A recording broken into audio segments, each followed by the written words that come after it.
B. Avery, we're glad to have your presence in the building. We're Thank thankful you. that you're here, my brother. Let's get on into it, man. I can't wait to hear what you guys got to say about this episode of Snowfall. Before we go, somebody wants to say good night. Come on over here. Come on over here. It's your Uncle Larry, Look at those your Uncle B. smiles. Avery.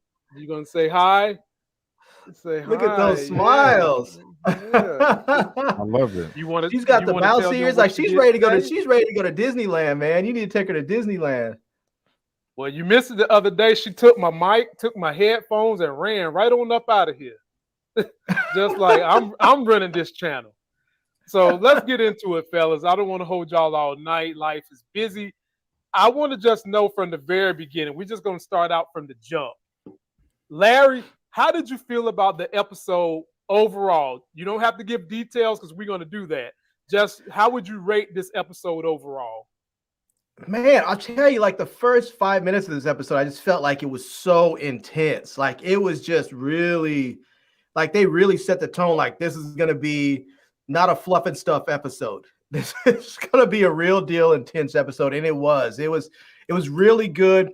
The only thing that was disappointing was the conclusion of this episode, because we all know how TV works. It's like it's like they refuse to let someone try and be their better selves. The moment that a bad person, someone who's been traditionally bad, decides they don't want to be bad anymore, they don't let them try and be good. They kill them. And that was the only disappointing thing about this episode, is that was just so utterly cliche and ridiculous. Okay, well, you know, I can give some insight to that, Larry, because I started my writing class last night with the Academy Award-winning Jill Chamberlain, and you know, I'll be able to riff about some of that stuff now. B. Avery, right. How did you feel about the overall episode? I loved it, man. I don't really have any complaints, really, but I'm sad as hell. But it's you know, it ended in a way that I guess I can, you know, respect in a way. But I was shocked, I was surprised. But you know, overall, I really enjoyed it. Gotcha. Once again, ladies and gentlemen, we all have a YouTube presences. I also do have an Instagram. There is an adjacent podcast that runs with my channel, and this will be up on the podcast 20 minutes later. I do have a budding TikTok, and both of my homies right here have some of the same things. Please subscribe to us both if you're not subscribed to our channels. And shout out to all our guests that are tuning in from Larry's channel and B. Avery's channel. B. Avery, I'm going to start with you on this with my brother as we deep dive, and then RIP to the big homie Jerome. Teddy is shook right now. Franklin knows exactly what buttons to push with this man, and he pushed him so much so, B. Avery, that Teddy's having to call the mother of his kids and tell her to get the fuck out of Dodge. So, B. Avery, what are your thoughts about the kind of things going on through Teddy's mind in regards to the other people in his life that he cares about? Well, it's interesting. You know, Franklin definitely did pull a chess move and flipped his world upside down. I mean, at one point in time, I'm just like, damn, Franklin has no money, no resources, no connections, nothing. Teddy got him by the balls. He got red dots all on his head, pointed at every organ. I mean, there's no way Franklin's going to get out of this.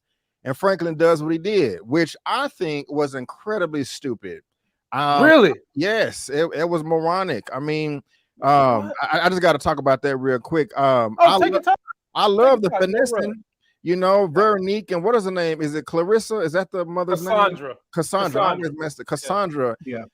It was wonderful. They was able to kidnap this man without even knowing that he was kidnapped, and they had all of the leverage. But now you're going to let the demon out of hell, aka Teddy, with all these CIA resources. Like, Franklin, you didn't have to do that, man. All you had to do is give him the phone, prove that your daddy here is here on the phone, and then you can, hey, Teddy, put the money back in my account in 24, 48 hours, or I'm gonna blow his head off, or drop the cash off here, or something. But and look, I get my money, you get your daddy. I will never see you again. But now you done created a lifelong enemy. Not just with this man, but everybody else tied to Teddy or whatever. And so I just thought that was crazy. But the way that this started off, it was nice to see. Who's tied to Teddy? I'm sorry. Who's tied to Teddy? He doesn't even work for the CIA anymore. Nobody wants Teddy, except for the Iranian chick. That's about it. Well, okay. Well, she crazy too, and Very. his baby mama, she got some skills as well. I'm pretty sure she know how to shoot a pistol very well.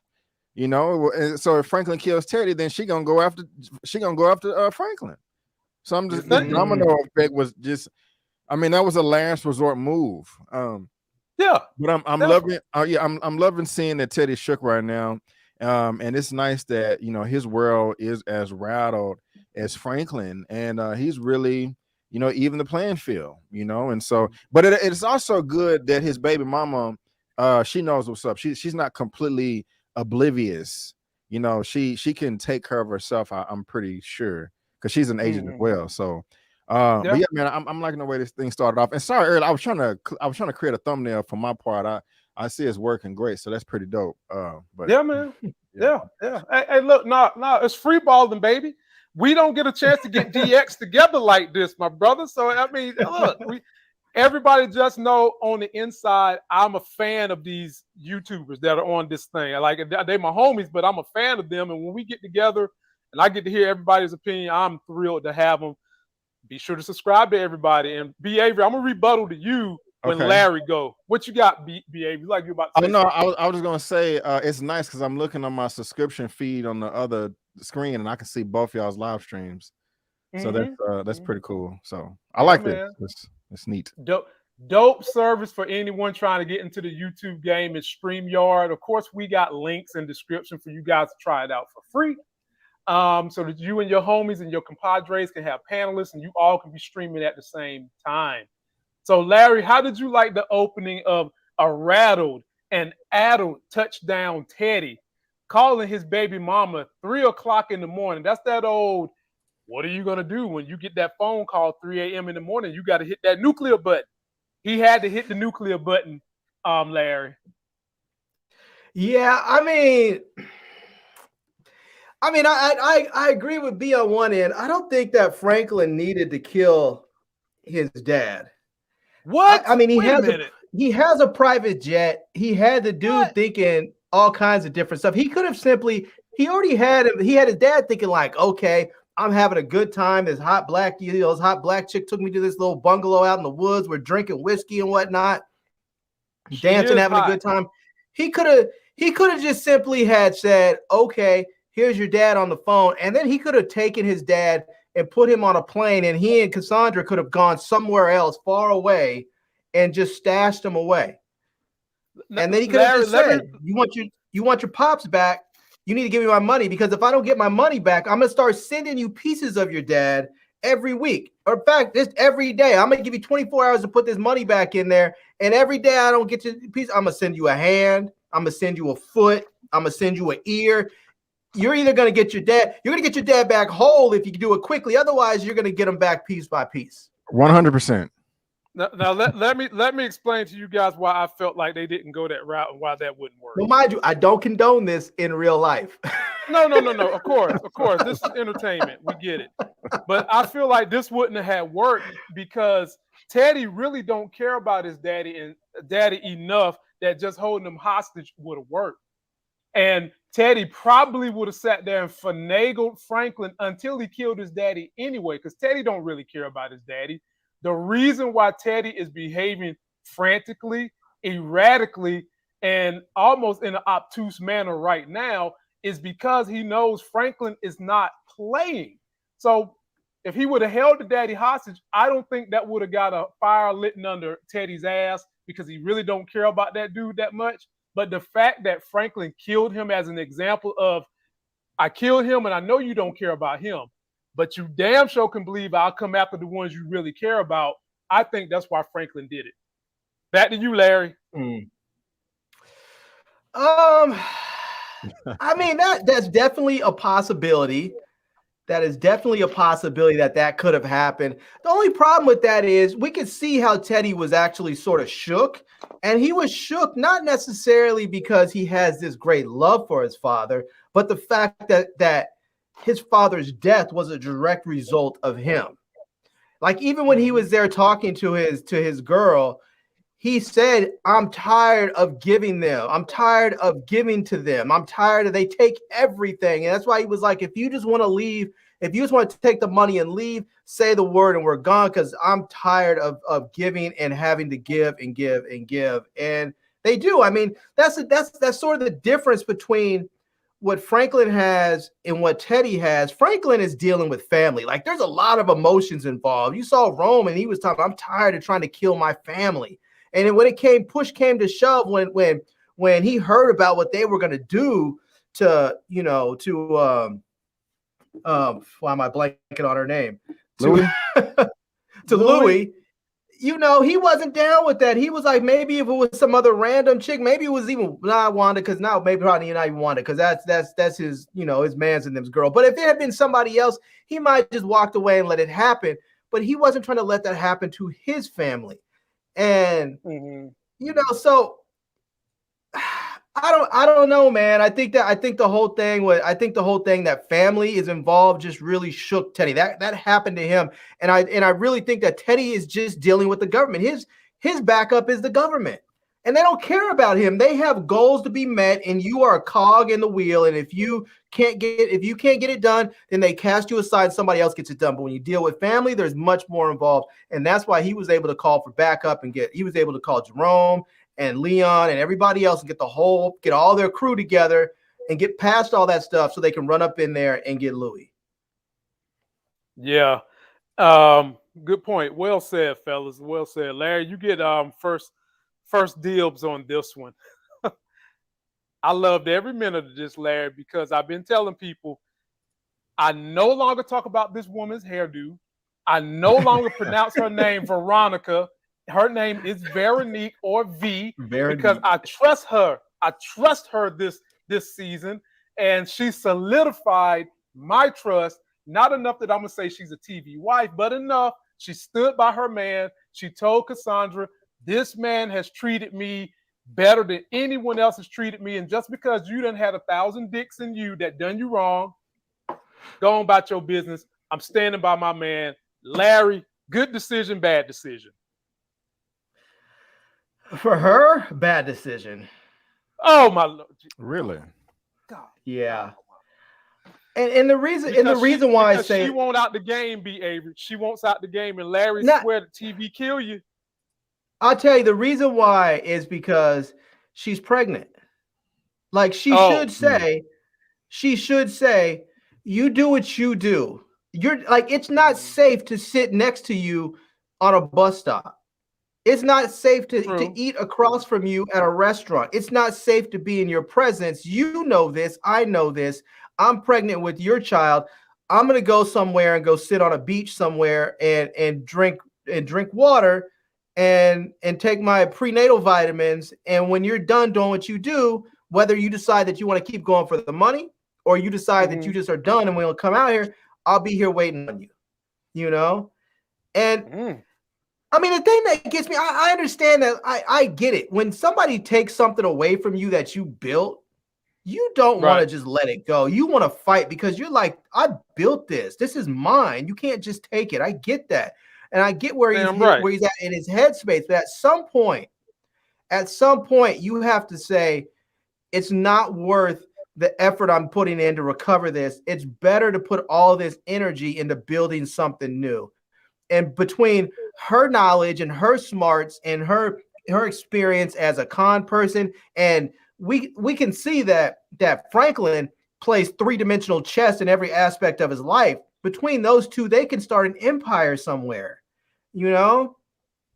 I mean, they have some money. They saw that statue. He had a ton of keys. He can raise enough seed money that they can go somewhere and live comfortably forever without doing anything else. But they also have enough money that they can go start something else and do it right. They don't need to actually start an illegal business. They can do something legitimately. Okay. So she should leave. She should leave. If for nothing else, for the safety of her child, of their child. All right. And ladies and gentlemen, because I've done a horrible job sometimes of getting you all involved, not because I don't care, but sometimes time is of the essence. When we get done with everything we need to say at the end, I will take some of your comments and let the fellas react. B. Avery, how are you feeling about V's decision to stand by her man? I'm with Larry on this one for the most part, but Really? I can't. I'm not mad at. I'm not mad at her for not going with her mother either. You know, she did make a valid point. It's like, okay, Franklin has put me first. You know, when I ask him questions, you know, he does give me an honest answer. She didn't actually say that. You know, that's true. Yeah. You were a crappy mother and left me abandoned and didn't do this and didn't do that. So Franklin has treated me better. Now I'm not mad at Cassandra for leaving either, because she didn't sign up for that. You know, she made a point. She was like, because Veronique was saying something like, you know, that's all you care about is the money. She's like, wait a minute, little girl, you called me and then I came. I was like, oh, got you there. Yeah, so she did. You know, so you can't. She signed up to do what she was doing to get the money, and she did exactly that. And you're just gonna randomly stab somebody in the neck? Like, I mean, she knew that you was gonna kill him eventually, but she didn't want to be there for that. So I'm not mad at either party. But like Larry makes a good point, the child is the most important thing, you know. Yeah, the baby. B, but the thing is, how much stuff has Cassandra seen in her life that when Franklin sliced his neck and dude was bleeding out, she didn't even seem like she had a look of panic on her face. She was just like, okay, well, I guess it's time to go. I mean, she looked a little panicked. Do that, I would have been like, yo, what the? Well, yeah. I mean, yeah, I don't mean this. She been around the block. She know what the deal is. You know, she should have seen if she probably murdered somebody herself. You know, or killed. I don't want to say murdered. She probably has killed someone before. You know, at least in self-defense. So you know, she's not stupid. Right. She caught a body. Yeah. I mean, you let her tell the story. She's caught about 1,000 bodies that have done her wrong or mistreated her in somehow, some way. Yeah. So. But Franklin tripping though. Yeah, Franklin's on one. He's definitely on one right now. Yeah. So one of y'all turned down y'all volume. That was me. Oh, okay. That's not me. I have my headphones on. Okay. You saying you can't hear me? No, I can hear you. No, we hear echo coming from your system. Oh, okay. But we good now. We good now. Yeah, no, you good. You good. We don't hear it now. You good. So this one's for you, B. Avery. We're gonna start this one out with you. And this is when, ladies and gentlemen, if you're squeamish, or maybe you ate something that you really should not have ate, this is about to be the segment of the video where the butt cheek's gonna start clamping, folks. I'm just gonna keep it real because this episode got deep last night. So B. Avery, you get first dibs on this. I enjoyed this character acting by this man that we're not going to get to see anymore. Of course, I'm talking about Uncle Rome. Here we go when he gave an impassioned speech, and you can hear his damn voice. I'm tired of this shit, Louie. I'm tired of it. Here we go. Uh-oh. My bad. That's the wrong one. Oops. Forgive me, y'all. Take your time. Where is it? It's not that one. It's not that one. Okay, I think it's this one. Oh, goddamn, I'm telling you, I'm goddamn done. Done selling crack. I'm done getting shot at. I'm done trying to kill my goddamn family. Okay, fine. What the fuck am I supposed to do with that? Maybe you're supposed to acknowledge this shit is fucking insanity. You don't got no way to be happy. It's my goddamn fault for trying to fix you, but I'm goddamn done. Ain't my problem no more. I'm free of this shit. You don't mean this. It's really. What? B?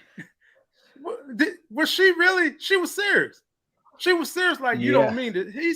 That man said, this is the realest thing I ever said to you. And for those of you that don't know, back in the old school days, when a man say that, that's just like somebody saying, I swear to God, I put that on everything I love. I put that on my baby. That's how they said it back in the day. That man meant this. And B. Avery, break down that scene, man. It was intense. Let me clarify. Just that scene or the one that follows as well? You can do the one that for both of y'all can comment on this one and the one that follows. You sure? Yeah, absolutely. Okay. Yeah, she's a menace. She needs to go. She's a problem. I love I feel them 100%. I like the fact that they said it verbally, and that's an interesting look on her face of you effed up. I'm done. I done tried to fix you and all that. And even when later on, when he came back sober and saying that he was feeling better, she's extremely damaged. And if she would have left with Jerome that night, this brother would still be alive. But because she has some null void that she has to fill, it's costing her life and his life and their sanity. I mean, she talking about hey, we got the money, the power, respect. Talking about no, you and they see you but not me. But what about me? What about me? I mean, like, come on, man. That's you everybody needs therapy. She definitely does. I'm glad that he called her out, and this is a conversation they should have had before they got married or whatever. Like, okay, like, what do you want out of life? You know what I'm saying? This is a perfect example of how you should not go into any type of serious relationship unless you're healed, and I mean, there's different levels to that. I mean, I'm not saying that you have to be perfect to go into a relationship. I'm not saying that, but Louie is seriously damaged here. I mean, we have been calling her out this entire show, every season, of like, man, you're a ticking time bomb. I mean, you cannot be happy. You have this, and this, and you still, it's not satisfying enough. She want to be seen that, look, there in life, there are some things that some women will never be able to do the things that men do, and there's some things that men will never be able to do what women do, and that's just how it is. And she seems like she has a hard time swallowing that pill, and Jerome is dead for it because they could be in Jamaica with their millions, but she's horrible. Wow. Larry, the floor is yours, but let me just give a point to what Beaver's saying. Yes, ladies and gentlemen, he's saying that she's insecure. And she's been insecure since the time she was a little child. She never went and got that therapy to help her figure out how to find strength and security in just who she is. And now she tried to project that on Jerome. And Jerome has gotten to the point where he's tired of dealing with Louie. For the most part, Jerome has followed right in line with what Louie wants, even though he's the muscle. Even though when people, like she said, when people see them, Larry, they look at him as the leader. They look at him as the muscle, not her. And so with that background and backdrop, Larry, tell us what you was thinking when you saw this conversation between the two. It was chaotic. Oh, man, I'll tell you, women are going to hate me on this one, but I'm going to keep it 100% real. This is one of those problems that we see with today's modern woman, is that they don't respect the power of femininity. They don't respect the power that they have as a woman. Instead, they want to have the power that men have. We have different powers because we are different people. We are different genders, and we should respect those different powers and those differences. And the world is at balance when we have them. Instead, she's upset because her ego's all out of whack. Oh, they see you. They give me enough time to give me a wink, but then they talk to you. They don't talk to me. Okay. But when they give you that money, when they hand over that money, they're paying you. You guys built this thing, and she's up there just all fully engrossed in her ego, forgetting about everybody else and everything else. It's all about me, my ego. They don't look at me. They don't respect me, yada, yada, yada. It's like you've been able to finesse this whole thing and to build this organization with your intelligence and your connections. And she just, none of that matters to her. She wants to be the one that everybody's afraid of. But here's the thing. You can't walk into the middle of the projects and watch and fight and have a big gladiator battle and win and walk out. That's not going to happen for you. Jerome can do that. That's why when people go into a situation, where it's possibly going to turn ugly and violent, they're looking at him. Because he's there, he's the muscle. But if you have to go sit down and talk about the business aspect of it, they're talking to her. We all have different roles to play. We all have different roles to play in this game. And she doesn't want to respect the role that she has to play. Instead, she wants to be able to play every damn position. It's just like a basketball team. You can't be a point guard, a forward, and a center all at the same time. You need your teammates. Go ahead, man. He's tickled. What about Magic Johnson and LeBron James? I do recall a game where Magic Johnson played point guard. He stepped in for Kareem Abdul-Jabbar and played center, and he played forward.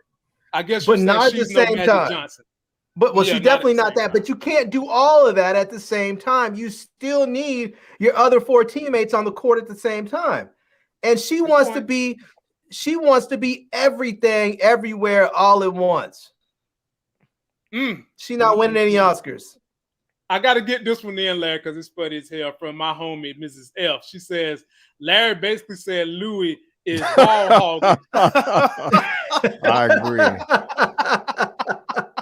That's funny. I like it. I like it. Get on up in here, audience. Get on up in here. We enjoy having you. And we're almost at 400 people on a Thursday night. We're grateful to you all. And before we go, ladies and gentlemen, a man whose name got 12 syllables in it, but it's one name, okay? A man who goes to a gas station and the car ain't got no gas in it, and they say, fuck it, we're going to give you the gas for free because of your name. Ladies and gentlemen, boys and girls, coming to our stage now. His name is OneTakeBigDog. Say it in one syllable. One syllable. Look at that. What I'm sounding like? What I'm sounding like? What I'm sounding like? I'm good. You good. We good. We good. Yeah. Oh, yes, man. Ladies and gentlemen, we've got DX in the building. The whole squad is finally back. Y'all haven't seen us all together since Peacemaker. It's been that long. Yeah, it's been a minute. Wow. Yeah, man. It's lovely. I love the energy. Crazy. And so now that we've got the big homie in, we want to get his thoughts, and then we'll catch him up. So, One Take, give us your overall thoughts on the episode, how you felt, how you rated, and then we'll catch you up to where we're at right now. Okay, so I think I've seen the first 20 minutes, y'all talking about it. I really love the episode. I thought, like, this is probably one of my favorite episodes of Snowfall. It just, like, really hits you in emotional feels. First of all, I would like to say I disagree with Larry and B. Avery. I'm happy that Teddy stepped on me. Franklin stepped on Teddy Daddy. That's right. That's right. Also, shout out to V for sticking with her man through thick and thin. That's my boy. That's my boy. That's my boy. You know what I'm saying? What they were saying, I said, man, ain't no way. I said, we got to have his own tour too. You feel me? Because y'all was on the other side of the spectrum. I'm over my boy Lamont. That's right. Damn it. Ultimate warrior up in this bitch. Oh, man. All right. All right, Larry, we're going to have to put him down. Came in hot. One day came in hot. Ladies and gentlemen, so support these brothers, man. If you want good brothers doing great things on YouTube, get together and encourage each other. This is the crew. We're sitting at 370. Give us 370 likes. If you're joining me from Larry channel, give us a like. You're joining me from B. Avery channel, give me a like. And One Take, next time you're ready, you can now start streaming this particular show we're doing live to your channel too. So that you don't got to worry about it. That's dope. That's dope as hell. So we're gonna give you this next one, One Take. You jumping in right now, and I'm talking about the damn Cuban Ruben gets a meeting with the touchdown Teddy. Now, One Take, the nerve of Teddy first, the ball's on this guy. He's doing crazy stuff too because Franklin doesn't mess them over. Yeah. So what did he do? He go right over here to the Cuban Ruben house, and without me going through a glorified reincarnation, he threatens Cuban Ruben. I was sick for Teddy because I thought Cuban Ruben might have slipped his penis in this tea. I mean, this something like that. And y'all know where his penis been at. I'm just saying. So man. I thought something was going to happen to Teddy, but it didn't. So, One Take, give me your opinion on how you felt about Teddy in a desperate move, going to Cuban Ruben crib and saying, "I will take you out unless you walk away." See that? See that this is why killing Teddy Daddy was the smart move. He rattled. He not thinking clearly. This was not the smart move for him. You go to the KGB, who's been monitoring you, looking at you. Yeah, you probably could have did it, man, right then and there, or you probably still had an opportunity later. But it's in the back of your mind now. Now, what if he didn't leave? What if he do? You don't know exactly. Teddy not thinking smart, and he shook. That was smart. Now, Cuban Ruben, I'm not gonna lie. Teddy might be shook, but Teddy is also dangerous. Teddy, dangerous. He is one dangerous, and he let the man know. Listen, I could have easily, as easy as I came over here, I could have killed you tonight. So I don't know. I don't know exactly what Cuban Ruben gonna do, but I don't think you bring Cuban Ruben. I gotta keep saying Cuban Ruben into this without giving him some pivotal role later on, because that's a big deal. The KGB on your back, and they've been monitored. They've been talking to your closest people. Oh yeah. Teddy going down. I love it. I love to see him shook. I love to see him acting out of character. Oh my God. Love it. And this guy, man, where have you been all my life? Last week, last year, last month. Where this guy been at all my life? That's what I'm talking about. Larry, you get next dibs at this thing, man. Talk to me about Teddy going to Cuban Ruben house. You know, I just have to say, it's funny when you look at this from a historical perspective. You have Teddy up here who's got the KGB coming after him. He's got the DEA coming after him. You have Franklin coming after him. And who finally gets Teddy in real life? A reporter from the Sacramento Bee. Wow. Wow. You know? That's right. That's the crazy part. Right. That is the crazy part from the Sacramento or the Fresno Bee, I think. Sorry, it's the Fresno Bee. But man, this was really funny because it was like, I mean, I think this was partly done on like from a strategic standpoint that maybe is not fully flushed out yet to us. But also, I think Teddy went over there because he needed someone to talk to. Like he told the guy, it's funny, since I learned you were here, I felt less alone than I have in the past, you know, because he is alone. He doesn't have anybody. He doesn't have any compadres. The people that, you know, the dude that his handle at the CIA clearly does not give two F's about Teddy. He's like, you do what I need you to do, and maybe I'll get you back in, you know. So he's saying, I feel less alone with you here. And I think at the same time, he's like, look, I get it. You came here partly because you wanted the freedom, you know, to do what you want to do. Like you came here with this whole, I'm going to work Franklin as a, you know, as an asset. But really what you want to come here is so that you can rock the socks off that dude who's wearing those size 10s. And, damn, you know, and Teddy was like, take your dude and leave, you know, walk away, take your dude and go away. No, I'm not trying to hate on you. I could have blown your whole life up. Like I could have killed you. Or I could have just blown up your whole life. I could have been like, yo, your dude is funny. And they just would have, and the KGB just would have taken him out. You know? That's true. So, I mean, it's either that or they would have made him turned him into a little gay honeypot boy or something. But, you know, I mean, Teddy, I think, is kind of giving this dude a little bit of an out because he sees a lot of himself in this guy. And I think he wants to give this dude a chance to get away. Like he wishes he had a chance to be away. That's a great point, Larry. That's a great point. B. Avery, jump on in this, my brother. How'd you feel about Teddy basically going over there and peeing in Cuban Ruben house saying, America's my home, not yours? Well, first, I was thinking that, okay, is Ruben going to try to poison him, you know, with giving him the coffee? But I was like, no, he's not going to do that because then he's not going to have a case. He's not going to be able to prove anything. That'll just come back and bite him in the rear end. But with Teddy popping up, I don't think he's doing that because he's shook from what Franklin did. I think he had to adjust the playbook and kind of switch some things around. But, you know, even though that is his dad, I kind of think they have a mentality that you can't control the universe. Anything can happen. And they're kind of mentally prepared for this in a way. Still, I mean, I don't think I think he was shook instantly But once he kind of came to and just okay, we're this is getting serious now.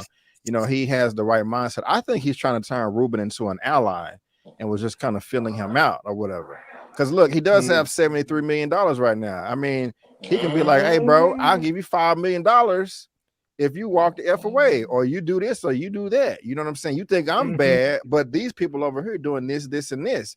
What are you getting out of it? Yeah. And if I had to put a hand-to-hand fight between the two, I think I'd give it to Ruben. Really? Yeah.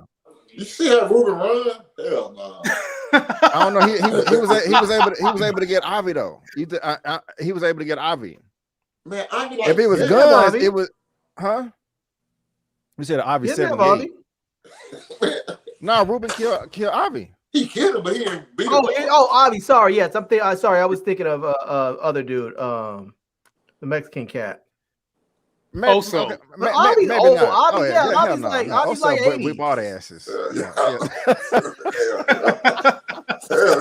Also mopped the floor with them, bro. I want to see that. Whoa. Ooh, we got 4 episodes. It may happen though, realistically. Yeah. But I do think though that Teddy may be trying to turn Ruben into an ally, and he kind of just trying to fill him out. You know what I'm saying? He's like, let me just see what this dude head at. So I got that feel a little bit, behavior. Like he kind of wants him to be an ally, and he didn't offer. I was waiting for him to offer him some money. He never really done that. He offered him his life, but he didn't offer him any money. But I do get the sense that Teddy could have killed him. So I kind of feel like Teddy was trying to get a feel of him too. I did gather that a little bit. No. Yeah. All right, Big Larry. Get ready, my brother. Uh-oh. Get ready, Larry, because me and you've been wanting to see this connection the whole season. But I got to ask you the hard questions, Larry. That's what I'm here for. Please tell me neither one of these two is going to stab the other one in the back. A deal was reached between these two. And I felt like Oso came to Franklin because, look, kind of similar to the way Teddy went to Cuban Ruben, Oso is in a heap of trouble. DEA, got a poker up his butt. Teddy got a poker up his butt. And then there's another organization with a poker up his butt. Franklin, his homie, he's being chased by really Cuban Ruben, Teddy, drug cartels, and all kinds of shit. So in the midst of their chaos, they decide to make chaos together. But the question here, Larry, is will they be able to trust each other from now to the rest of this show? I think you trust the other person's needs, and I think they both need something, and they can trust that. And as long as one can deliver to the other, I think you can trust. I think they can trust each other. But I think also there's some genuine affection between Franklin and Oso. I mean, they went through some stuff. I mean, the whole tiger cage thing, and shooting it out with the essays. All that stuff was. I mean, that's some bonding stuff right there. And hey. If you save my life 2-3 times, you damn right. You're never gonna get rid of me. Damn Lucky Charm. You're never gonna get rid of me. So I think Oso can be trusted with Frank. Like Franklin can trust Oso, and I think Oso can trust Franklin. I think that I'm not gonna say that Franklin wouldn't burn him, because I think Franklin would burn anybody. I mean anybody if it came down between, if it was his back against the wall, I think Franklin would just burn anybody that's in his way. But I think he would try everything possible to try and not have to do that to Oso. I'm with that. B. Avery, are we good here with these two? We good? Yes, we are good here. I don't see any of them stabbing each other in the back. They just been through too much. I think that one of them would die for one another as well. I mean, before selling the other one out, when I say die for another, I'm not saying jump in front of a bullet, or anything like that. But if somebody kidnaps Franklin and says, "Tell me where Gustavo is, I'm gonna blow your head off," I think Franklin will be like, "Oh, okay, blow my head off," and I think Gustavo will do the same thing. You know, I don't know. There and especially Gustavo, I'm already convinced, but Franklin was kind of iffy, but he did show a level of cold towards the end of this episode, which we'll talk about. But I think they're good. I would be very shocked if either one of them stabbed each other in the back. I would be highly disappointed too. This show I would be highly upset with the ending of the finale if they turned on each other. Okay. I did want to say this scene, that opening shot was so beautiful, man. The way they opened up with the clouds in the background, this sort of big open parking lot area with behind this warehouse, it just looked really dope. True. And also, let me add, they have a common enemy. Because Franklin thought that Oso was going to talk shit or ask for something sideways. He was like, Franklin, one more thing. Franklin come back rolling his eyes. He's like, hey, man, if we do this, you got to kill Teddy. Franklin like, oh, my God, are you serious? It's like, hey, man, you know, her $10,000, go get some head. No, I don't want it. Of course you're going to say yes. I would love to kill Teddy. That's my dream. So they're, come on. They. So be in my heart. I want to believe. That's expensive, isn't it? I don't know what the going prices are nowadays because I'm married, but damn, that seems like a lot. I'm sorry, but I grew up in the $5 sucky era. I'm just saying, like, it's like I'm saying, hey man, if I do this, you have to have sex with Beyonce. She's right there. Okay, you have to have sex with her. That's a problem. Right. I mean, come on. Right. Oh, so one take, I want to believe. I'm with BA. I want to believe in it, and I'm with Larry too. He said they both have mutual need for each other, and I want to believe it. But this is TV, so should I get my hopes up and believe it? These two gonna ride for each other. I think you should get your hopes up. I'm with y'all in that regards, but as far as the word trust, I still wouldn't trust them. I still have somebody outside Oso girl crib just in case stuff go wrong with the house up. Man. You know what I'm saying? I'm just saying you gotta take. I feel like you gotta always like take those precautions in situations like this, man. Oso might see that meal, something go wrong with Ted. Oso, boom, he out of there. Now spray the house up. Oso going home to nobody. You feel me? I'm losing, Oso losing too. But I'm the same way with Oso. Like, I've got contingency plans for Franklin. I know Franklin is a loose cannon right now.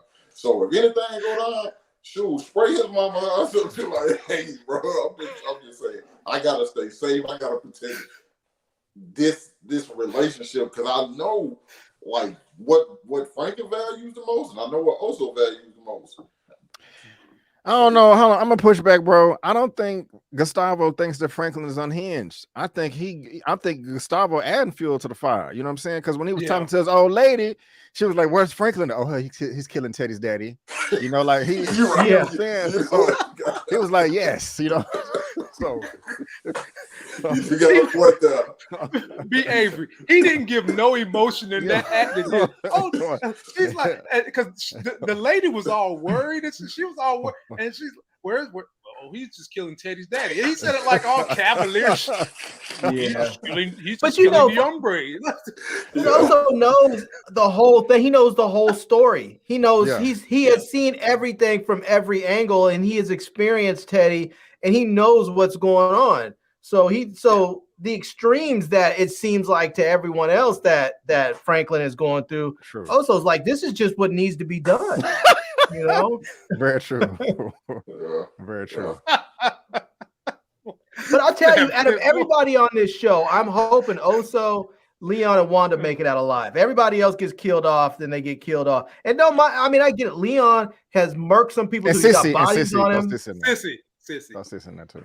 Yeah, Sissy too. But if Sissy goes, I'll be hurt, but I'm not gonna be like, oh damn, they took Sissy out. I want her to make it out too, but if she gets taken out, she gets taken out. But I want Wanda, and I want Leon, and I want Oso to get out. Let's not forget, Sissy has been a serious enabler through all this. She wants to talk about all this stuff with the community, and then at the same time, she's enabling her son to basically obliterate the community so that they can make money. And then when things didn't go her way, what'd she do? She turned to the KGB to come back to America to try and wreak havoc. So it's not like she's running around with shiny, clean hands that are all nicely washed. She's got some dirty hands too. I'm not saying, mind you, I'm not saying I want her dead. I'm just saying if she gets taken out, I'm not going to be over there in tears. I'm just saying though, Larry, you can use that same point for Leon, bro. Leon got out the game, came back to the took over the project. I did. Back to the crack, and he just got through going on the hit with Franklin. You're absolutely right, and that's why I said. That's why I said Leon's not clean either. He's got bodies on him, and if he gets taken out, it wouldn't be unjustified. But I still want to see Leon and Wanda make it out. I feel you. Larry, I can categorically tell you, Leon and Wanda both ain't making it out. I'm sorry. No, I'm sorry. No, they Larry, One take, both of them not making it out. I just thought I'm sorry.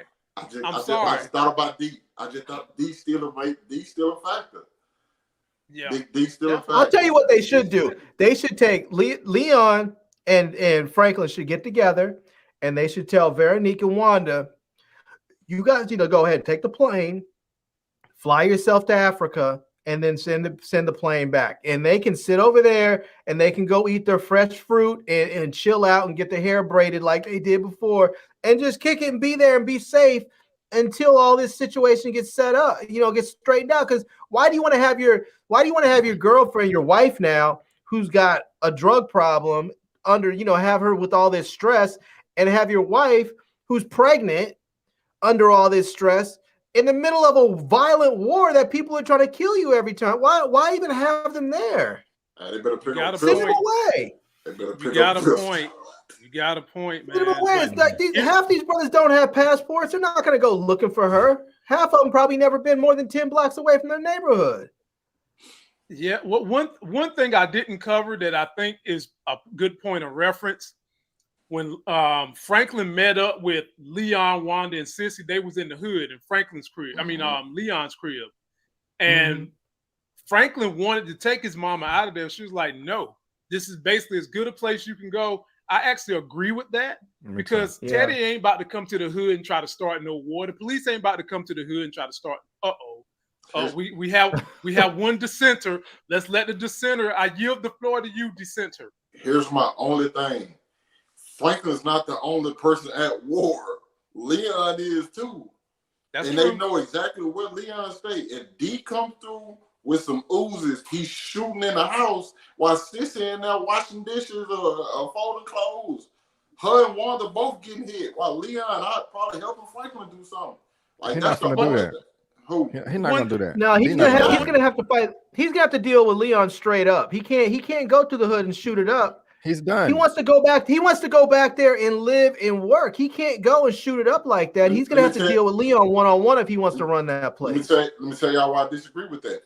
It was the conversation he had with Jerome. And Jerome was just like, the young boys now, they ain't got no respect, they ain't got no codes. And then D told, he said, hey, I understand what you're saying, but that's you. Like that's the lane you in. D rolling like them young boys now. Like D ain't got no code. D don't care about none of that. Man, if you take out Leon, it don't matter what anybody else in the hood thought about it, because you right back the dude at the top. You right back the man who everybody coming for to get fun and get their work from. But you got him. But now you have no connect either, because Jerome is dead. Yeah. It's different now with Jerome dead, because he was the one telling him. He was the one telling him to starve out. Louie. Come on, he called her a B word the last time they met. Don't matter. He didn't even want to look at her. You think Louie ain't happy to get some respect now? Louie, yes. But I'm saying D is not finna come back and shoot up the hood or act all crazy rah with Jerome dead. That has quelled a lot of tension in the streets, in my opinion. I think everybody gonna be like, okay, we need to chill the F out. You know what I'm saying? Because Scully out the game. Scully gonna show up. It ain't nobody left. D just cussed. He didn't even want to look at her like, hey, I ain't even talking to you, Louie. He's not gonna deal with her. Scully's not out the game. I mean, he's not on the front line like that. What do you mean? He was at the end of that episode. He caught a bullet.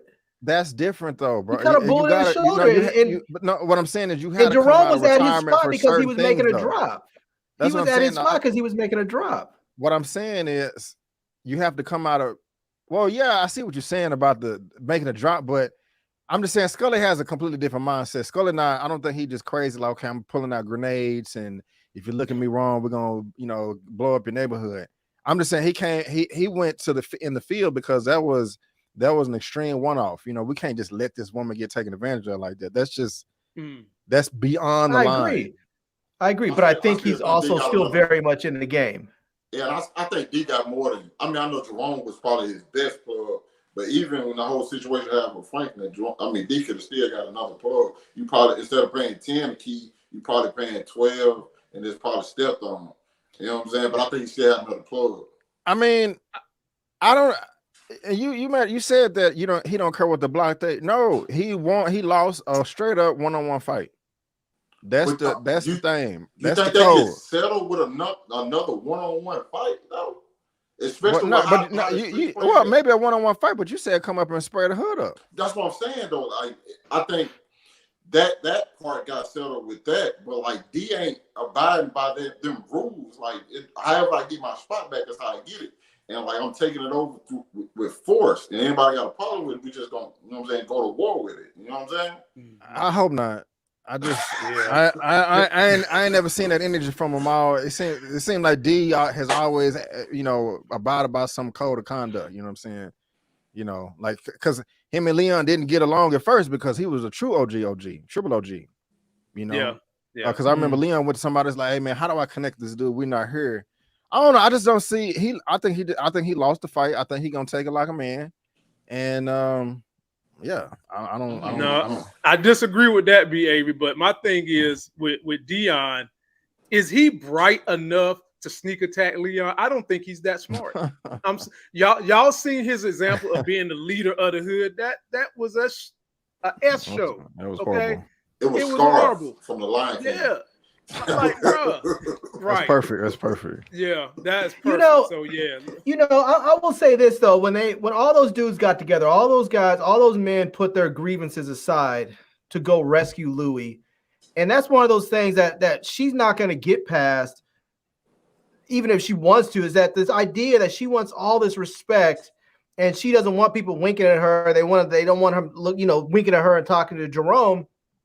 But the fact of the matter is, if everybody in the streets respected everyone equally, if they looked at her just like they look at Jerome or any other dude on the street, they would not have all risked their lives to go save her ass from about to get turned out by this pimp. They wouldn't have done it. They would have been like, well, nigga, guess you effed up. I don't think that would have happened. Because I think the only reason why they went to go save her is because she was about to get just gang raped. And that got to them as men to say she is our responsibility to protect. We can't allow this to happen. We need to put our differences aside for the moment and go get her, and then we can deal with our crap later. If she was a man, she wouldn't have been afforded that privilege. They would have, if she was a man, people would have been like, well, damn, that's effed up, dude. That dude effed up, but I guess he's gonna have to deal with it. Hold on. I think they saved her because she's a woman. You thinking if Jerome get captured, everybody, all those people who went say Louie not going to get Jerome? No, I don't think if Kane had captured him like that, I don't think everybody would have got together to go rescue Jerome. No. I think everybody would except for Scully. I don't think Scully would. I think if Kane was just talking about beating her up and breaking some kneecaps and then killing her at the end, I don't even think Franklin would have said anything. I think Franklin only went to go get them because of all the crazy sexual shit they were talking about. When they were talking about raping her and having these dudes fresh out of prison come and run through her like that, I think that was the only thing that got to Franklin. I think if Kane was just talking about beating her and then killing her, I think he would have let her. I mean, the dude was right there in front of her. He branded her with a K, and Franklin was just like, "Huh? Yeah, that's terrible." He can't do nothing though. What can he do? He can't fight his way out. That was the moment I felt like Franklin kind of felt sad for Louie, not because it's Louie, but because Louie is married to his uncle.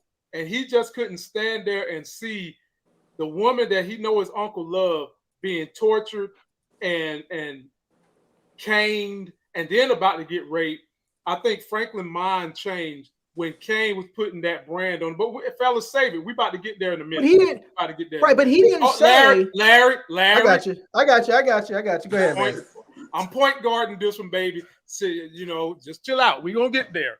Let me shout out the super chatters real quick.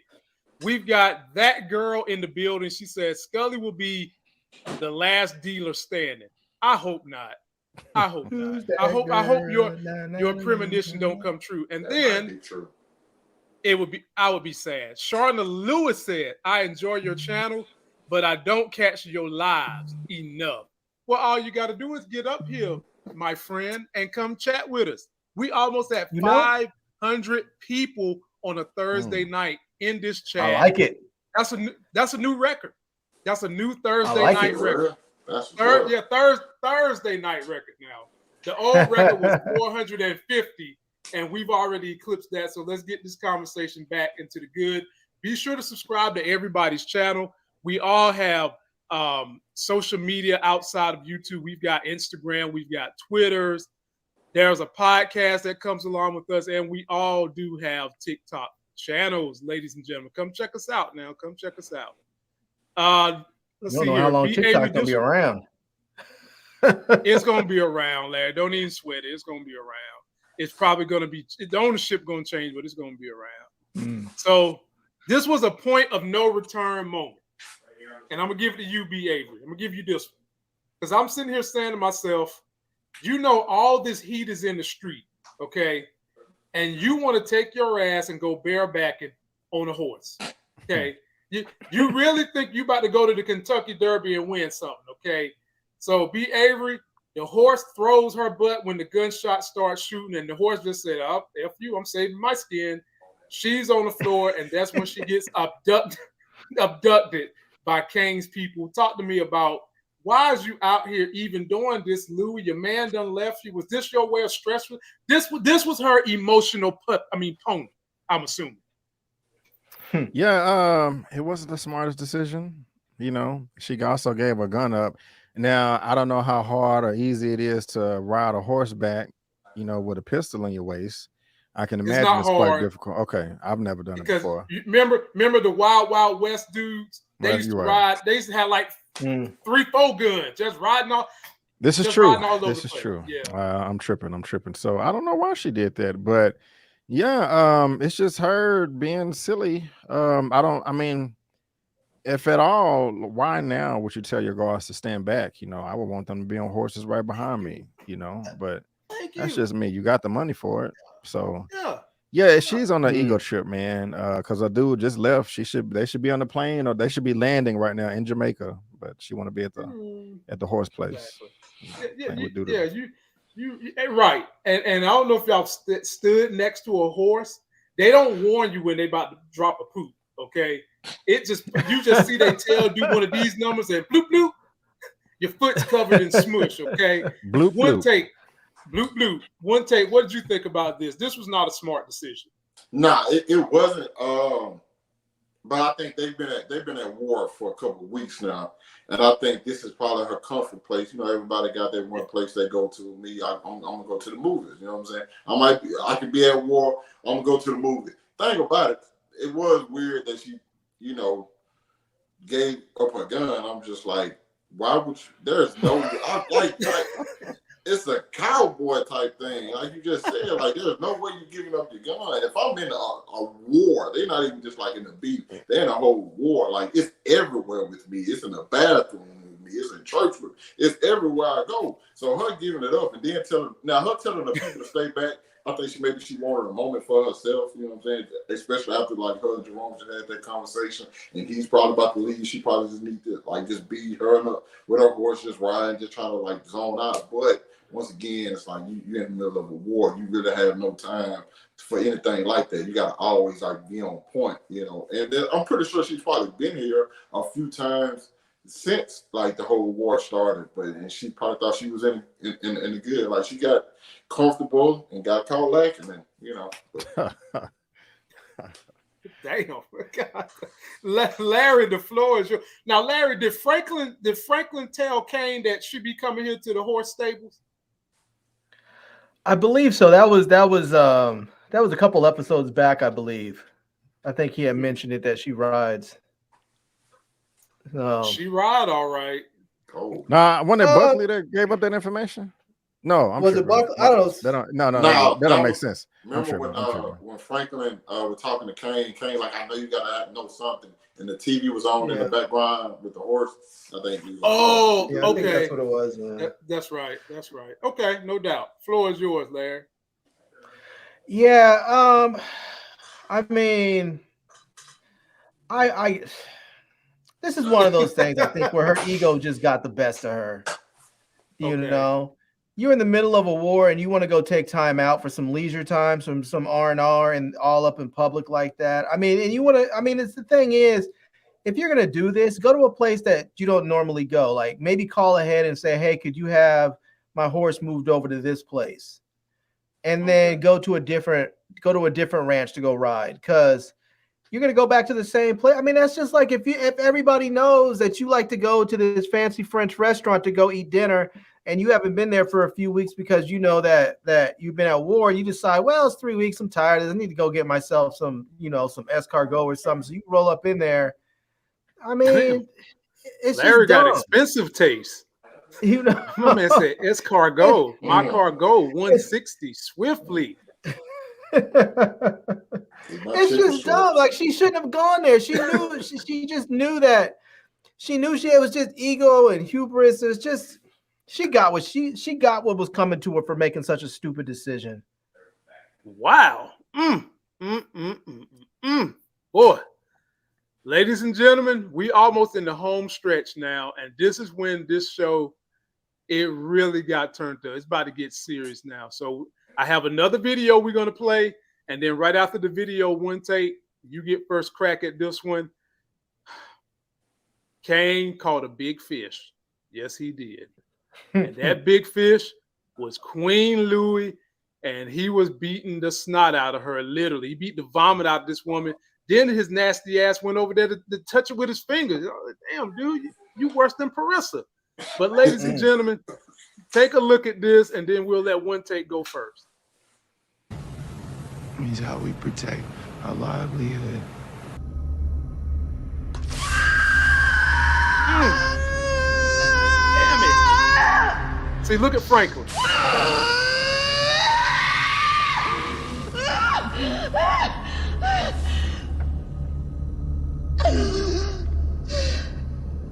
Some good ass character. Look at Franklin. Got a lot of niggas fresh out. Love feisty Redbone. Tait. Boy, the show got serious after that commercial. Yeah, that was dark. Yeah, man, they got serious. So talk to me about the whole torturing scene, and he branding, and she still wouldn't talk. And then the look on Franklin's face. What did it tell you? Hey, man, I know one thing. That boy Kane a gangster. that boy gangster. I'm talking about it in every definition of the word, man. It wasn't no play. It wasn't no. This not gonna be pretty. It's a reason I wanted them to bring you in alive. It was a reason. Like, you got to pay for all this, man. I didn't think my penis was gonna work no more. I thought I gotta get up. I've been in the hospital sitting, and like, I had time to think about all of this, and I finally caught you. So, man, I ain't mad at Kane.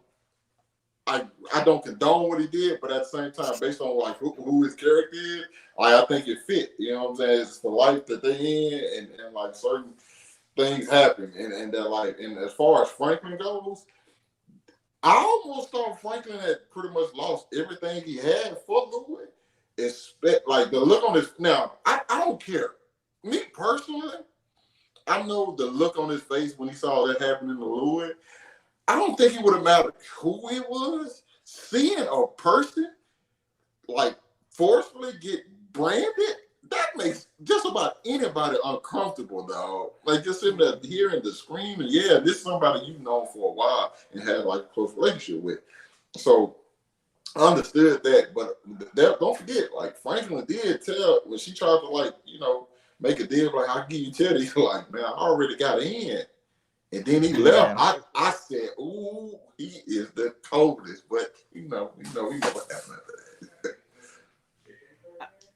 B. Avery, that was eloquently put. I thought the same. Like, I saw the looks on Franklin's face, and I'm thinking to myself, maybe he's about to break down and help her or something.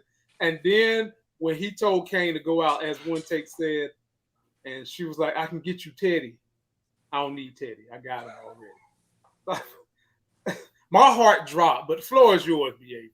Yeah, I hear you, One Take, and Lamont. I feel a little bit different though, because actually when the scene was going on, when it comes to Franklin, let's talk about Franklin first. I did not know what to think. At first, I was like, damn, bro, this is cold as hell. This is your auntie. I know that y'all don't get along, and she done did this and she done did that, but you're not showing no emotion while she is getting branded in the chest.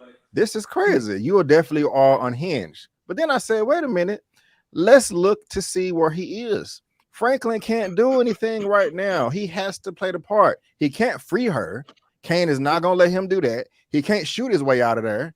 It's one versus 20 of them at least. You know what I'm saying? So that's impossible. So I'm like, okay, wait a minute. He playing the part now. He going to act tough and act like he don't give a damn and yada, yada, yada.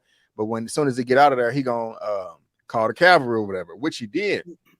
But then I went back, because Kane and that other henchman that had the blowtorch left, and it was only Kane and her in there, but he was, excuse me, he was still playing the part. And I was like, wait a minute, you don't got to do that now because ain't nobody in there. But maybe he was like, okay, maybe they're listening or something. Because he made the comments, okay, I'll give you Teddy. I already got it in. He could have been like, okay, I'm so sorry. I was faking. I'm going to get you out of here. As soon as I leave, I'm going to call Jerome. So I don't know. That was kind of skeptical to me. As far as Louie is concerned, she's still being stupid. Why do you care about Buckley? Who gives a fuck about Buckley? I would have been like, this is Buckley. His address is ABC 123 so-and-so street. Here go the zip code. Here go on Mapsco. Here it is. I would take it on myself. Who is Buckley? I'm so confused, bro. She getting kicked in the stomach. I'm not gonna give him up for what? Why? I don't get it. Louie, I mean, I was really confused on why she was just being so loyal to Buckley. One Take, help me out, because you pounding over there. Nah, bro, listen, I'm not gonna even lie to you, dude. Gee, I promise y'all. I watched this episode when I first got up this morning, but I'm kind of at a loss because I'm still wondering myself, like, damn, it was about her not giving up Buckley. What the hell she was giving up Buckley? What the hell is he? Who gives a shit about Buckley? I think me and Larry know the answer to that. Help us because out. she felt like if she gave up Buckley, she was still gonna die anyway. So the only thing keeping her alive and facing that torture, or buying some time, so to speak, is the fact that she didn't give up Buckley. Do y'all really think that if she gave up Buckley, Kane was gonna let her walk out of there? I would have took my chances. Yeah. I would have took my chance. Before I get branded, this is Social Security number. Anyway, mom mistake. I would have took my now, if that was anybody else in the crew, I wouldn't have gave it up. But Buckley, the crack baby. I call him the cockroach cop. He looked just like a damn cockroach. Larry, and they even had a shot of him in his car smoking some crack. Man. Yep. Oh, he gonna think. He gonna think he's supposed to get with Louie now. Wow, he low down. I'll say this: Louie wants to play this game, and for the longest time, she was always able to play the puppet master and move pieces around, have Jerome, kill people here and there for her. She didn't have to get her hands dirty like that, and she was up there just a couple scenes before talking about how she wanted the respect. She didn't want people looking and just winking at her. She wanted the same respect that Jerome got. Well, this is what happens. You get your ass tied to a chair and the living hell beat out of you. You want that? You want to deal with what comes with that. This is it. Wow. This is it. I mean, it's unfortunate. But this is what happens. You get, if you want to put yourself in that role, then you have to deal with the consequences. And she's dealing with the consequences now. Wow. I don't feel bad for her. She's got all the blood that's on everybody else's hands or on her hands too. Just because she didn't pull that trigger doesn't mean anything. That little girl that got killed was on her. You know, all the people that are drugged up and out of control and got killed out in where is it, Arkansas, or whatever, from her making that expansion deal that wasn't supposed to be made. All that's on her. You know, all the people that were guarding her warehouses that got shot up because she went behind Franklin's back and ended up having to go to war. All that's on her. All this whole thing crumbling, Avi getting shot. All this would have been fine. Like she even said, I don't know why I just couldn't have been happy. We had money, we had each other, and their organization was moving fine. All they had to do was just keep doing what they were doing, but she wanted to start freelancing, and as a consequence, the whole thing started to crumble. So I don't feel bad for her because she's got blood on her hands, just like Franklin does, just like Rome does, just like Leon does. She just got herself caught. I don't feel bad for the beating, but the rape is not. You just don't cross that line. Man, I think Larry got a deep hatred for Louie. It's deep. I don't hate her. She's just. I don't hate her. She's greedy. She's greedy, and she's an egomaniac. I think she's better off the board. One take, honestly. Oh, she's not better off the board, but everybody else is better off with her off the board. The person who hates Louie the most. Can I amend my list? Is me. Can I make one amendment to my list? Yeah. My list of people I want to see make it out alive. I want to add Einstein to that list too. Oh yeah. Oh definitely. Oh yeah. Listen, I'm tell y'all. But I think he's gonna die. He's gonna die. Everybody else said, "Oh no!"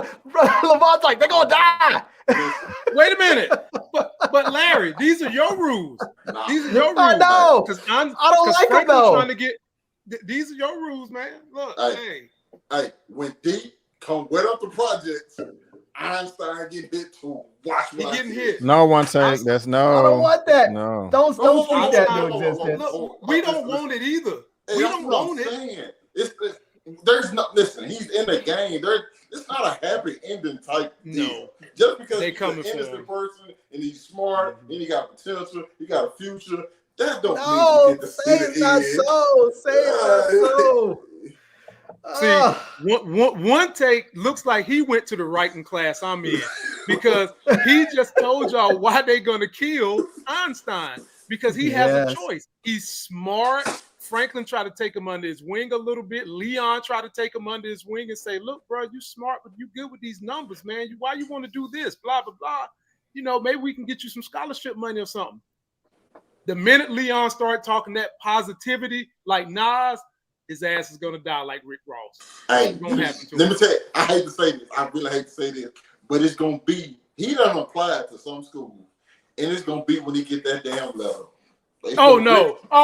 Ricky his ass. Ricky his ass, man. He gonna make it. He gonna make it. Just don't go to SC. Just don't go to SC. It's too close to. It's too close to the neighborhood. Take yourself way up out of state. Go to Ohio State or something. Go to Boise. You know, maybe if you even stay in California, go up to Berkeley or maybe even if you're gonna stay close by, go to Pepperdine. Go someplace that's like away from the hood. You don't want people bumping into you when you're going to get something to eat at midnight. He going to Winfield. Yeah, cemetery. He gonna make it. All right. He gonna. I don't know, man. We got another super chat of my people. This is a long time subscriber to all of our channels. It's Princess Reality. She says Franklin felt bad, but knew they would kill them both if he showed it, and wouldn't be able to save her. Yeah, he knew it. Franklin knew it. He knew it the whole time. And now, B. Avery, get ready, brother. You next. And this one right here, this one gonna be heavy, my brother. I'm just gonna warn you. So, Kane decides he's gonna go get these jailhouse rock niggas to see if they can get Louie to talk. And the main jailhouse rock nigga looked like he came from Snoop Dogg's house of haircuts. Okay, he got hair just like Snoop way back in the day. And let me show you what went down, my people, because it was about to be some mess. But the cavalry came in like the A-team, and they prevented it. Take them motherfucking clothes off before I had to do it for you, bitch. I'd rather take a fucking bullet.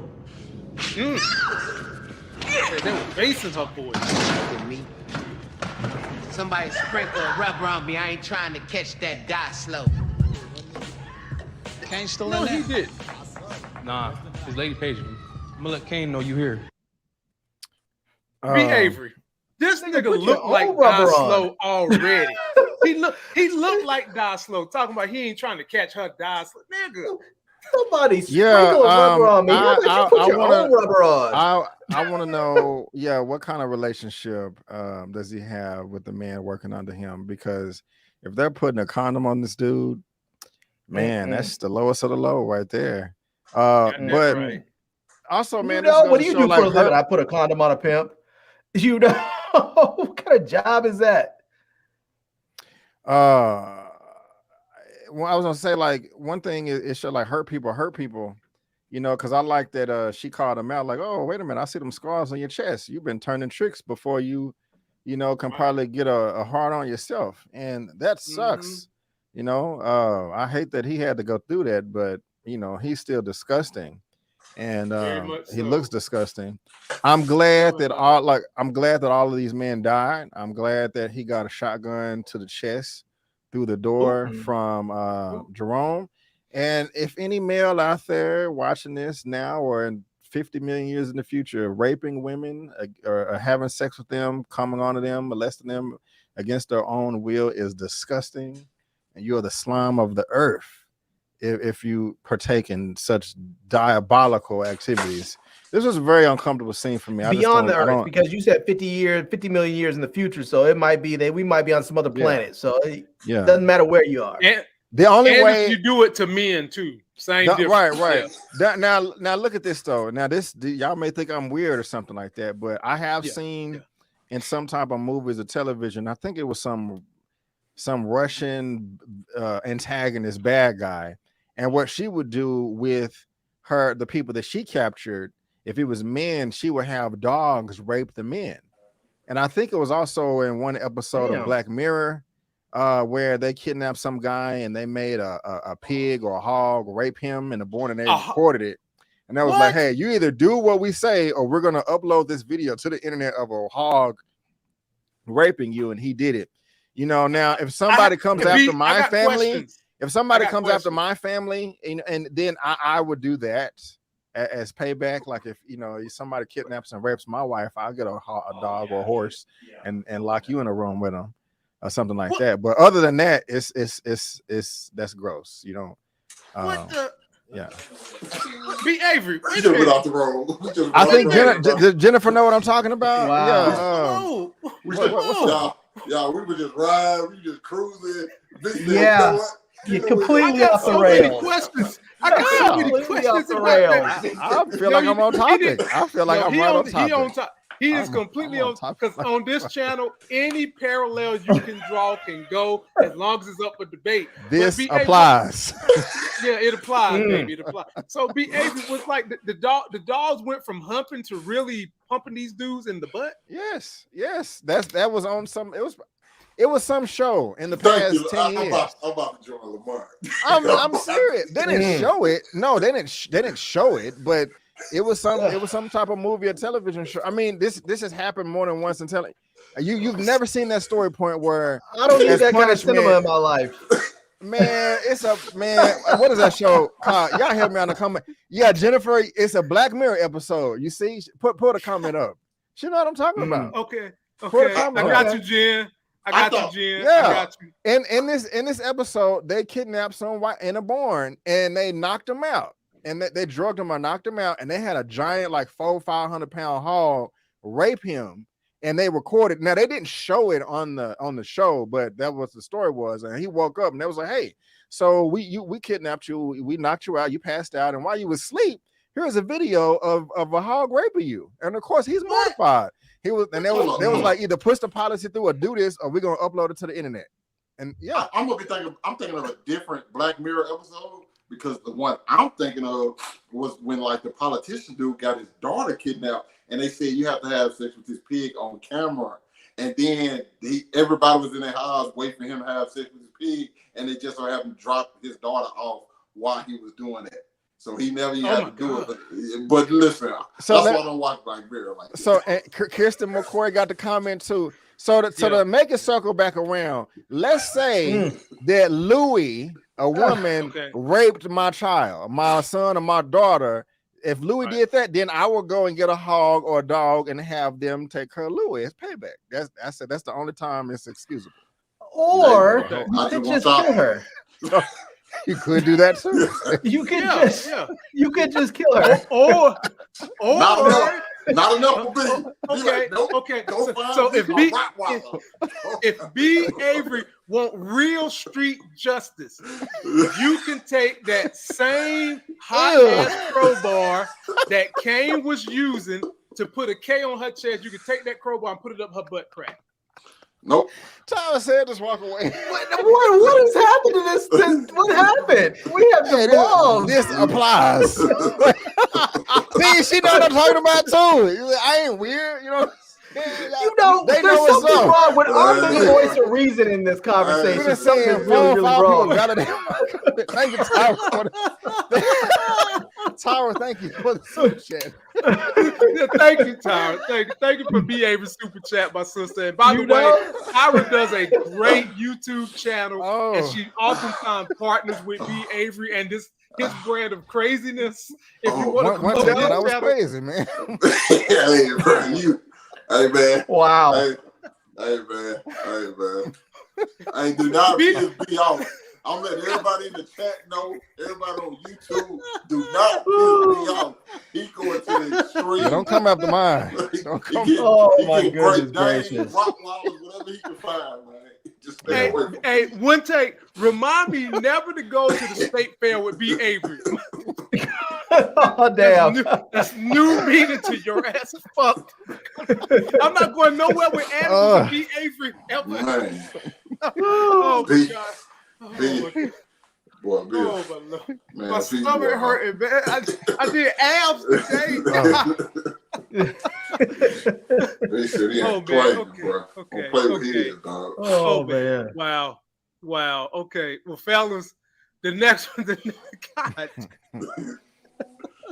Okay. The next will go to my main man, Larry, man. So, Larry, I got a video for you, my brother.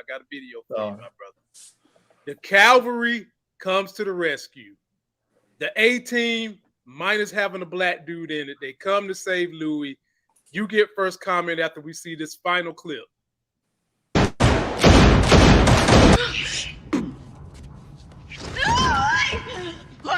No!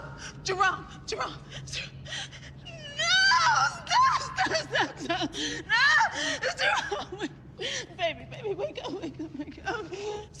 Don't leave me. Jerome, get up. No! Wake up! Don't leave me. Get up. Get up.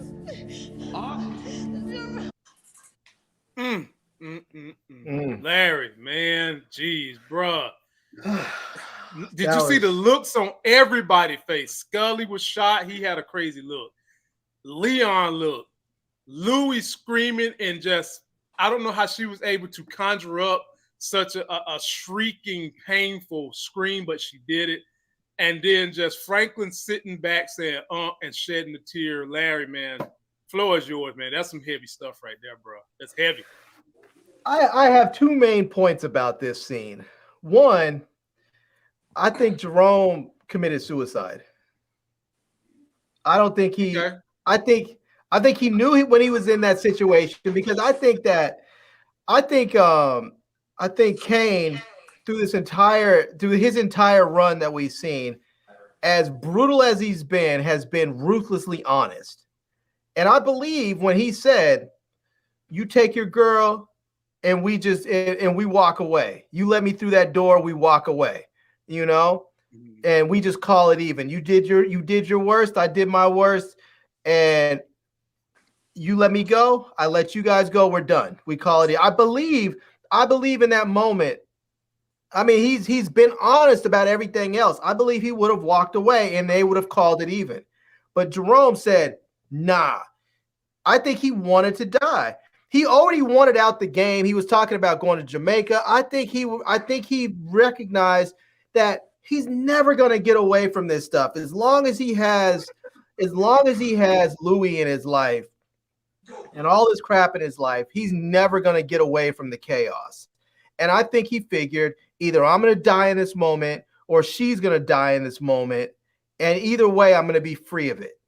And so I think in one sense, I think he just committed suicide because he could have just said, okay, cool, be out. Because like they've been talking about this whole thing about these OGs having a code. He knows that. He knows Kane is an OG. He knows he has a code. He knows that if he agreed to it, he would have walked out. But he didn't. And even if he shot him, what was he going to do? You had Scully, Leon, and Franklin right there. If he would have shot Jerome, they all would have lit him up. And so I think he just committed suicide. But here's my other point. I think Franklin should have killed. I think he should have killed Louie right there. As soon as Jerome was dead, there was no need for Louie to exist anymore. He should have put a bullet in her head. Jesus and Christ. he should have been done with it. He should have just walked over and just said, "Blow, done." What's the point of trying to save her if you just gonna kill her in the end? Because he wasn't trying to save Louie. He was trying to do this for his uncle. He was trying to save Louie for Jerome. Jerome's dead. There's no need for Louie to exist anymore. That defeats the whole purpose of y'all going through Jerome and everybody going through all of that. No, I get what he's saying. He's saying, yeah, Jerome's dead. He said Franklin wasn't saving Louie to save Louie. He was saving Louie for Unc. You kill her. You immediately spit on what your uncle was trying to do. Immediately spit on it. Your uncle's dead. You're not spitting on anything. He's dead. Yeah. Depends on how she behaves. I'm with one take. You're not spitting on it. He's dead. He chose his path. He decided in that moment he wanted to die. So you're not spitting on anything. He decided to leave his wife in that moment. He decided to say nah and pull the trigger and start shooting it out. So what's not shot first? Kane shot first. Nah, he said whoever shot first, he could have agreed to let everybody walk away and be done, but he said nah, and then started firing. So the point is, he knew what he was getting into. But my point still remains is that once he's dead, there's no reason for Louie to continue to exist on this plane. Franklin should have taken her off the board right there. I'm not killing her after that. He should have taken her off the board. I'm gonna come to you, one Tait, but let me shout out one of the livest audiences in all YouTube right now, fellas. We crossed another milestone: 510 people in one Thursday night.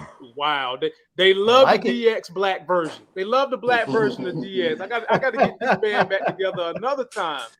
And before I head to you, one take, I got another super chat from Podcast. He says, "I think Louie is talking to Teddy in the upcoming episode. I believe she's attempting to set up Teddy by blaming Franklin for everything." Well, she gonna blame Franklin anyway, and I think that my theory might come out, where Sissy's going to have to be the one to give Louie the hot one.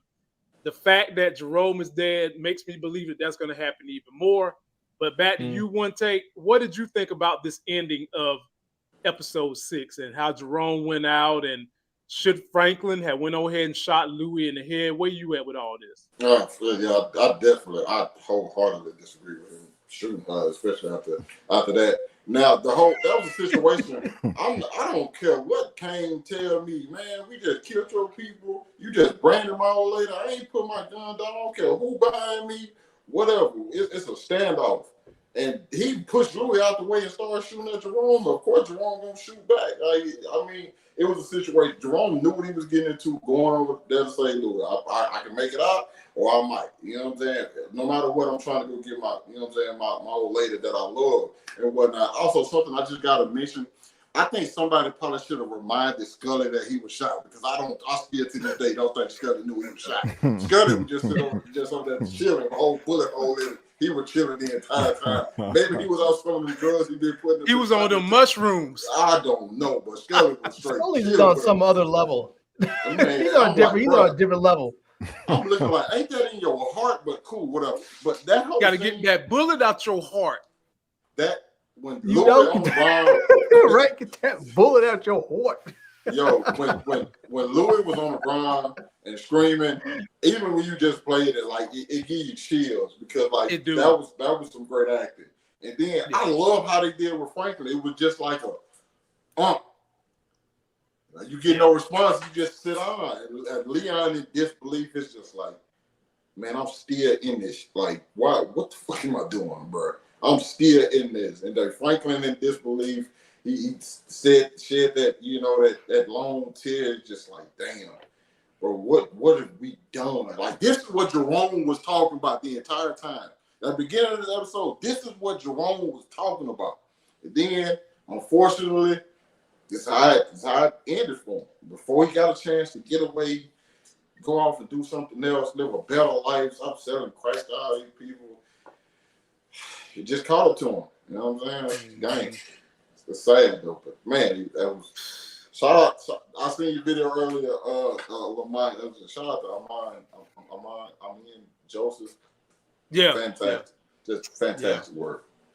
Yeah, man. And Damson up there channeling Denzel again with his one tear like from Glory.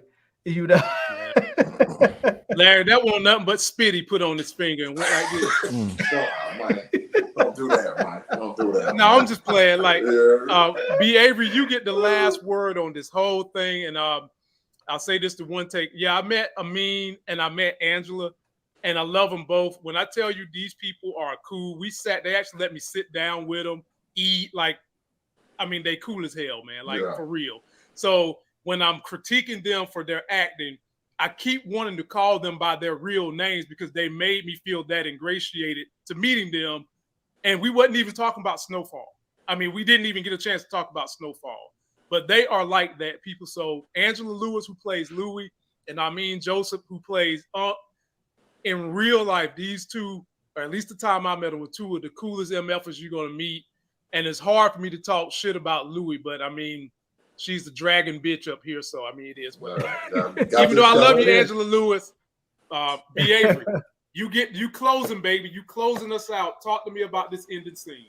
Yeah, I will say this, addressing Larry first. When you first said that Jerome committed suicide, I was like, what the hell? That don't make no sense at all. But you kept going. I was like, actually, that's a decent point. Yeah. I didn't really look at it that way. That, I don't think he did, but that's not too far-fetched, It could be an out. Yeah, it could definitely be an out for him. It's like suicide by cop, but suicide by gangster. And I don't know. I'm not necessarily thinking. I mean, Jerome was probably being irrational in the moment, but I don't blame him. He was just in a gunfight, and his wife is beaten and bruised right in front of him. So he may not. I mean, he bust into the room, not knowing how many men was in there. It could have been 5 dudes on the other side of the door. He just ran in there, with his pistol up in the air, so that's not the smartest thing. It just kind of, I don't want to say worked out in his favor, but at least for that entrance. But when I say all that being irrational, I don't think he was just thinking clearly enough to accept Kane's offer to say, okay, hey, you can have her. Let's walk away, live to fight another day. I don't think that he was, in that right mindset to make that logical decision, because that would have been the smartest thing to do. But he didn't do that or whatever. I mean, he wasn't thinking straight. He could have waited for Leon and Franklin to come in there, but because they had the upper hand. But like all of y'all said, man, going even back, the acting was great across the board. Yeah. Even when Louie was addressing Jerome in the house when he was sober. He didn't say anything. It was just nothing but facial expressions and mannerisms and him shifting his weight and rocking back in his floor, squinting his eyes, breathing heavily. And it was so convincing, like, you evil, ignorant little girl. You know what I'm saying? Like, I can give you $1 billion and you will complain because of some quarters, type of thing. And she kept responding with me. It was never about them. It was never about the us factor. It was always me. Yeah. And I liked how each of them played it. I mean, even though I don't like Louie, she acted her butt off. Leon, like you said, was like, man, what am I doing here, nodding his head? And Franklin sitting in the chair, crying, because at one point I was like, do you really not care about Jerome? Because in episode 2, when he pointed the gun in his face at the end in the diner, I was like, man, he really don't give a damn about him anymore, but he clearly does. And it was a great performance to show that. So it sucks, man. But Louie, this is your fault. Louie, this is your fault. Ladies out there, don't be like Louie. And if you're, and the thing about it is, I like that they addressed that it's not her fault, because it's not Louie's fault. But at some point in time, you do have to realize that you could be a cancer, and you have to try to seek help in some way. And she never did that. I know they didn't have better help in the 80s, but still, this is all her fault in a way.